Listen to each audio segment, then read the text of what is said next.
in partnership with the National Assembly, with support from the European Union, launched a 3-day comprehensive budget oversight training program for National Assembly members and parliamentary staff on Saturday. A team of Spanish surgeons is currently in the Gambia performing hernia and goiter surgeries at the Kanifing General Hospital. Demba Cissé, the Director General of the Drug Law Enforcement Agency, the Gambia, DLEAG, held a press conference on Friday to update the public on the developments and activities of the agency. In international news, Senegal voters head to the polls on Sunday to elect 165 members of parliament, just 8 months after Bassirou Diomaye Faye was elected president. And in sports news, over 30 students from across the West Coast region and Kanifing municipality took part in a cycling competition designed to encourage youth participation in cycling. Those were the news headlines, and now the news in detail.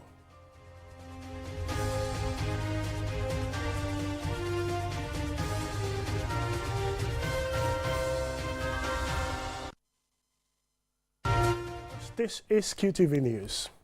The International Institute for Democracy and Electoral Assistance, IDEA, in partnership with the National Assembly of the Gambia and with support from the European Union, launched a 3-day comprehensive budget oversight training program on Saturday. The training aims to equip National Assembly members and parliamentary staff with the skills and knowledge necessary for effective scrutiny of the 2025 budget estimates. Osman Jatta tells us more. Gambia's annual national budget estimate outlines the government's spending priorities across key sectors of the economy. On Friday, Finance and Economic Affairs Minister Sidi M. Keita presented the 2025 budget estimates to lawmakers at the National Assembly, totaling $52.9 billion. This pre-budget oversight program, organized by the international IDEA, is designed to empower National Assembly members and staff with the essential tools and knowledge needed to effectively scrutinize the 2025 budget estimates. Jenna Bafai is the IDEA Country Director for the Gambia. This is a very crucial part of your legislative responsibilities, one that directly impacts the lives of people and the future of the country. The budget is not merely a financial document, it is a statement of our national priorities. As members of Parliament, you are stewards of public trust. The training program covers a range of topics, including fiscal policy analysis, budget processes, performance monitoring, and citizen engagement in budget oversight. In his remarks, Speaker of the National Assembly, Honorable Fabakary Tombong Jatta, emphasized the crucial role of parliamentary oversight in ensuring that public funds are used efficiently and effectively for the benefit of the Gambian people. The basis for parliamentary oversight is focused on the financial aspect because, as representatives of the people, our first task is to determine to what extent the public contribution is necessary and whether it is being effectively used and in the manner authorized by Parliament. Her Excellency Immaculada Roca-Cortez, EU Ambassador to the Gambia, emphasized the critical need for strong parliamentary oversight as a cornerstone of democratic governance. A critical aspect of the National Assembly's responsibility is ensuring that the allocations in the budget coincide with or reflects the priorities of the Gambian laws, including, of course, the National Development Plan. Participants in the training include members of the Finance and Public Accounts Committee, as well as parliamentary staff responsible for budget analysis and oversight. Almame Jiba, member for Fonye Councillor, and nominated member Keba Lang Fofana, shared their expectations. By the end of the 3 days, honorable members will be in a position to have that effective bilateral with the ministers, who will come in with their estimates, guided with actions on deliverables. So these bilaterals, at the end of the day also, are there to ensure that money is not only allocated, but the resources that are allocated to the ministries, departments and agencies are based on deliverable. And in the budgetary aspects, there's no partisanship. This is a national cake, and in that nationalism, we will do the needful to make sure we look at it for these 3 periods. So the 3 days period for us to come out and also get to inform the citizenry what will be our take in each and every budgetary item. As the Gambia continues its journey towards a more robust democracy, initiatives like the budget oversight training will be crucial in ensuring that the government remains accountable and responsive to the needs of its citizens. Osman Chata, QTV News. A team of Spanish surgeons is currently in the Gambia performing hernia and goiter surgeries at the Kanifing General Hospital.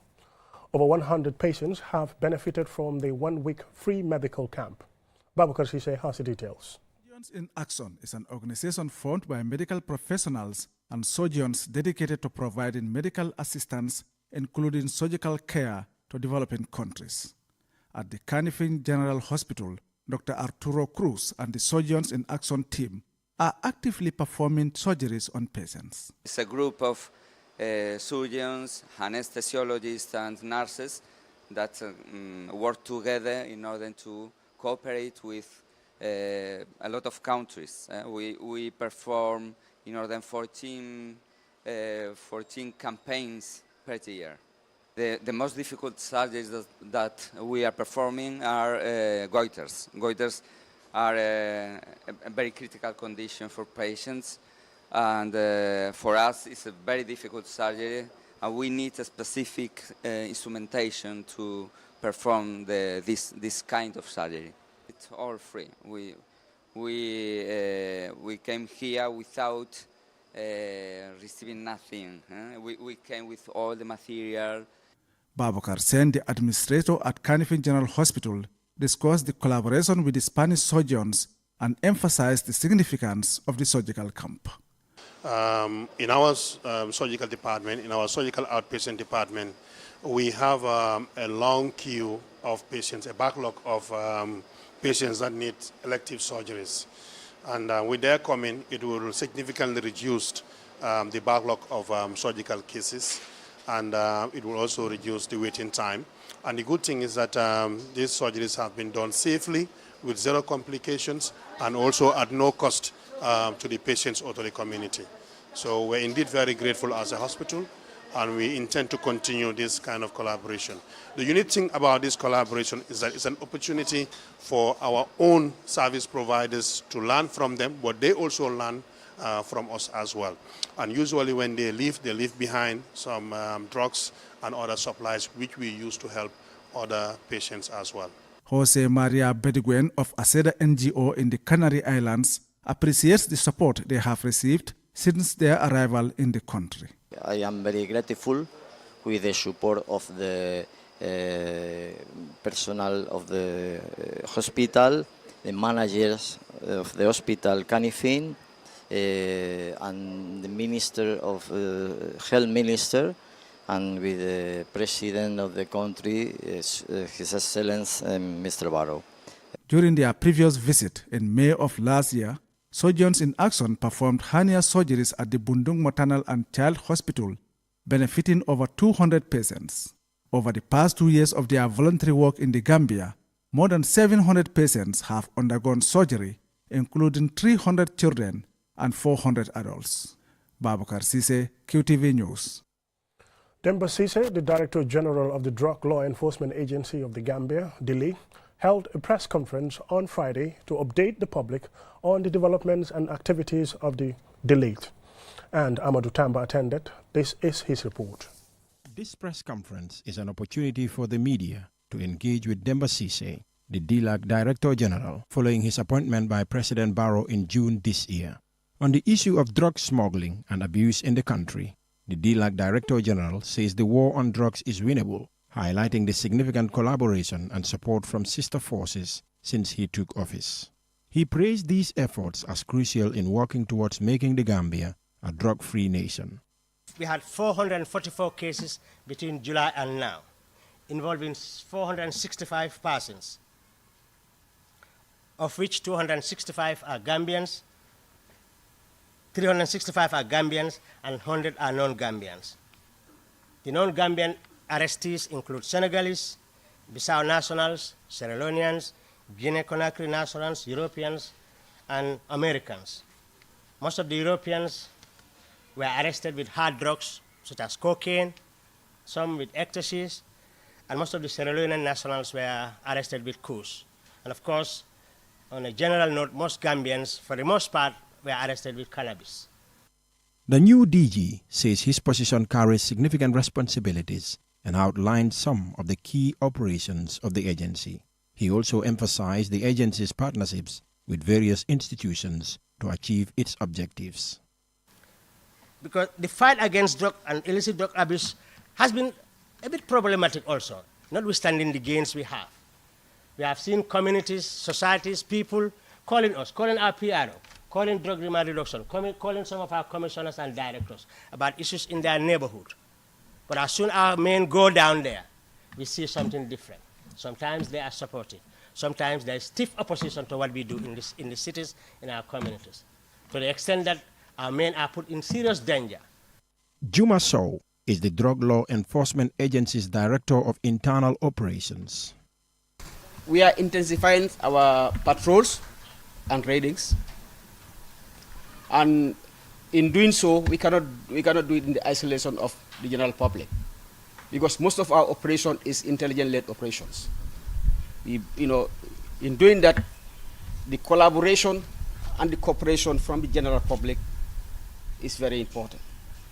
Abdoulaye Cisse, the Director of Drug Demand Reduction, Media and Advocacy, discussed what is expected in terms of prosecution of criminals.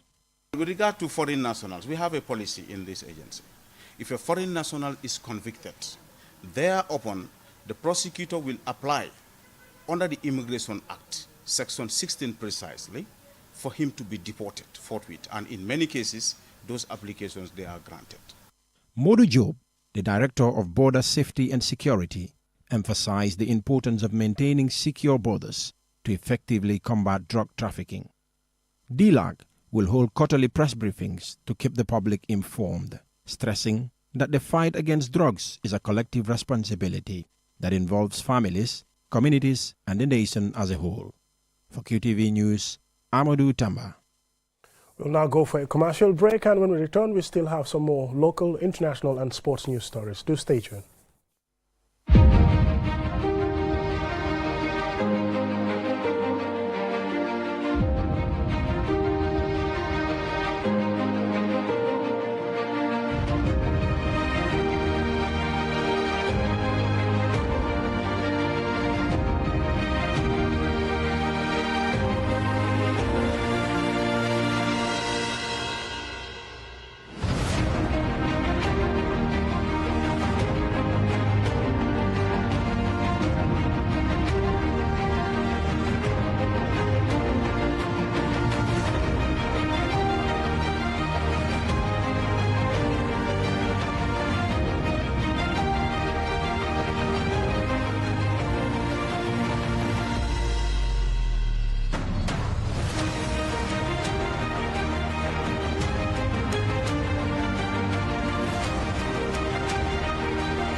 Introducing the Q-Smart and Q-Smart Plus, where innovation meets affordability.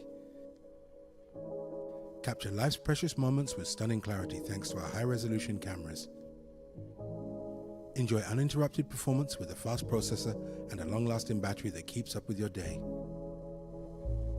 The Q-Smart offers a 5.9-inch immersive display, powerful performance, and an all-day battery life, all for just $3,400. Plus get an incredible bundle of 15 gigabytes of data, 120 minutes of talk time, and 300 SMS absolutely free. Upgrade to the Q-Smart Plus featuring a faster processor and extended battery life and a larger 6.5-inch screen for just $4,000. With it, you receive a massive 30 gigabytes of data, 300 SMS, and 120 minutes of talk time completely free. All bundles are spread across a 3-month period. Don't miss out. Get your Q-Smart or Q-Smart Plus from QCell today. Discover the best in quality and value right here in the Gambia. Available at all QCell customer care centers across the country. For more information, call 111. QCell's the new boss. We innovate, others follow.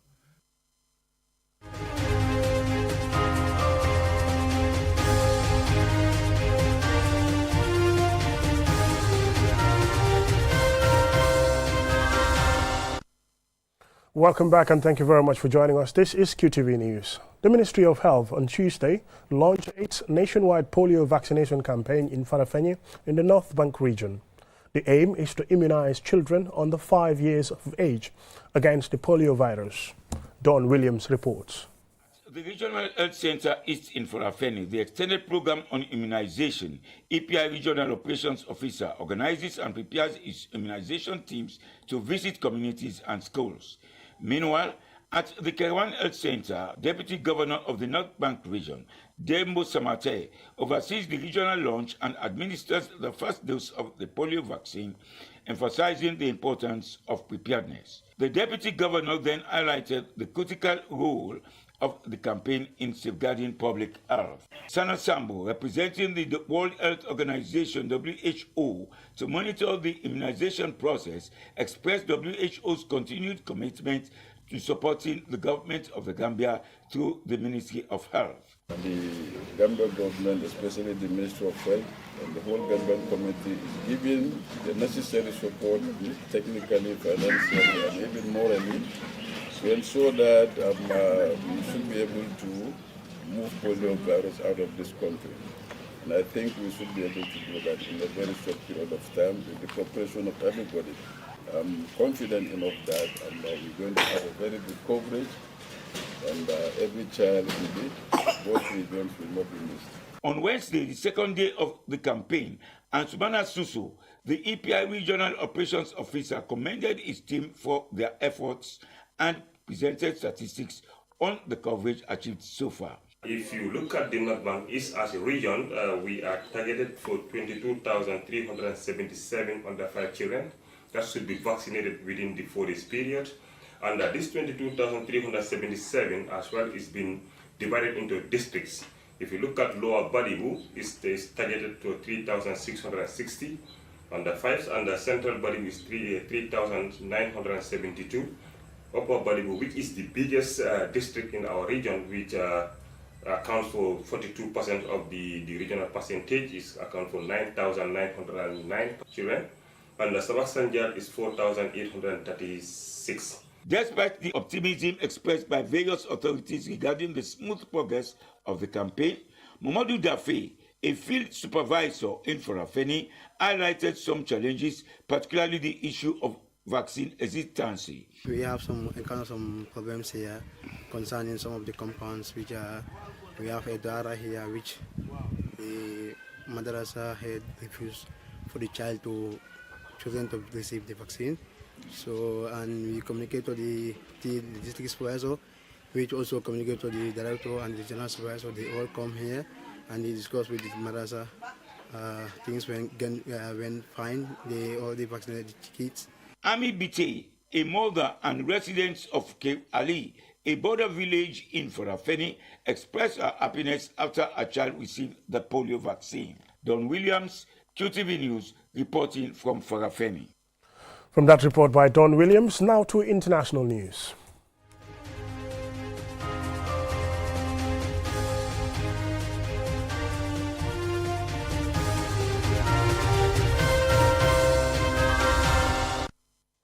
Senegal voters head to the polls on Sunday to elect 165 members of parliament, just 8 months after Bassirou Diomaye Faye was elected president. More in this report by Aliou Cissé. The election is seen as a critical test for President Faye and his political movement PASTEF, led in parliament by Prime Minister Ousmane Sonko. Senegalese registered voters will choose either to hand a parliamentary majority to PASTEF, the political movement of President Faye and Prime Minister Ousmane Sonko. Faye came to power with a promise of economic transformation, social justice and a fight against corruption. However, an opposition-dominated parliament of former President Macky Sall made it difficult for the new government, resulting in President Diomaye Faye relying on the constitution to dissolve the parliament in September for a new election. The PASTEF party needs a 3/5 parliamentary majority to implement any proposed constitutional changes without them having to go to a referendum. The same goes for indicting former President Macky Sall, who now lives in Morocco, which has been suggested by the new leaders. The opposition says that Prime Minister Sonko, the lead candidate for the ruling PASTEF party, has done little more than he talks about in the past 8 months. Former President Macky Sall is leading the Takku Wallu Senegal coalition from Morocco, while his former Prime Minister and presidential candidate Amadou Ba is leading the Jam Ak Njariñ coalition after having distanced himself from his previous boss. Sonko's former ally and current mayor of the capital Dakar, Barthélémy Dias, is leading the Sama Sa Kàddu coalition. Sunday's election will determine whether President Faye and PASTEF can consolidate power or if the opposition will once again dominate parliament, setting the stage for continued political deadlock. Reporting for QTV News, I am Aliou Cissé. Now, coming up next is sports news.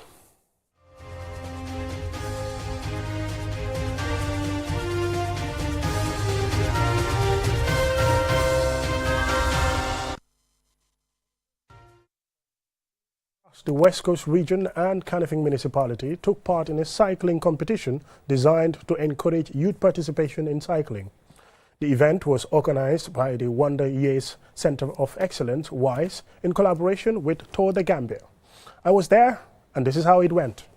Students from Sifo, Gunjur and Nusrat junior and senior secondary schools took part in the competition. Female cyclists raced a challenging 5-kilometer route from Sifo to Brikama and back, with the competition intensifying near the halfway point. As the race progressed, Aissatou Gomez found her rhythm, powering through to claim victory. She attributed her success to cycling being a regular part of her daily commute to school. I know that I'm having capability to do it. If they call out about training, I know that I will be able to do it because I'm having zeal that if I go, I'll win it. If you don't have confidence, you're not able to win it. Or if you are coming out, they say that, wow, I'm afraid, I'm not able to do it, you will not do it. But me, I come out with confidence. The male category saw even fierce competition, with more than 20 cyclists racing a grueling 20-kilometer route. The course took them from Sifo through Kiti, Brikama, Jambanjeli, Sanyang and Gunjur before returning to Sifo. Lamin Keita surged ahead to claim victory, crossing the finish line a full 1 kilometer ahead of the park. He said his ambition to pursue a career in cycling. I participate in the training for three days training. Then I do my individual training now.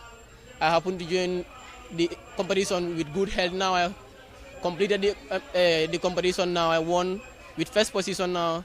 I'm very happy to be in this race. I would now like to have much more race ahead. The competition was organized through a partnership between Lamin Kijera, Director of Wonder Years Center of Excellence, and Suley Kano, CEO of Tour de Gambia Association.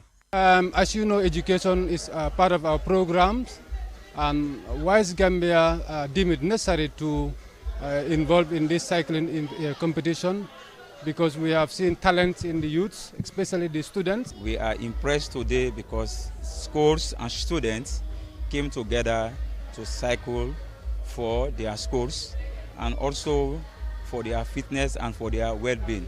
Members of the Gambia national cycling team coordinated the event, ensuring its smooth execution. Veteran cyclist Cherno Diouf also took the opportunity to offer advice to the motorists. Individual. So comme li ma ñaax rek mooy borom moto yi always nañ gis ne cyclistes yi suñ nekkee di race o ñu ngi si kaw tali bi buñ gis ne cycle rek lañ eeg nañ gis ne. I am appealing to the motorists to see cyclists as human beings, just like themselves, and not simply as cyclists. There is often this misconception that cyclists don't belong on the road. Certificates were awarded to all participants in the race, recognizing their effort and commitment. The top 4 finishers in both male and female categories also received cash prizes for their outstanding performances. Mamadou Gajaga, QTV News. Now, before we end this news bulletin, here's a recap of our main news headlines. The International Institute for Democracy and Electoral Assistance IDEA, in partnership with the National Assembly with support from the European Union, launched a 3-day comprehensive budget oversight training program for National Assembly members and parliamentary staff on Saturday. A team of Spanish surgeons is currently in the Gambia performing hernia and goiter surgeries at the Kanifing General Hospital. Demba Cissé, the Director General of the Drug Law Enforcement Agency, the Gambia, held a press conference on Friday to update the public on the developments and activities of the agency. And in international news, Senegal voters head to the polls on Sunday to elect 165 members of parliament, just 8 months after Bassirou Diomaye Faye was elected the president. And in sports news, over 30 students from schools across the West Coast region and Kanifing municipality took part in a cycling competition designed to encourage youth participation in cycling. That's all we have time for in this edition of QTV News. Thank you very much for watching, and join Adetorame and Mumutun Boj for Week in Review tomorrow.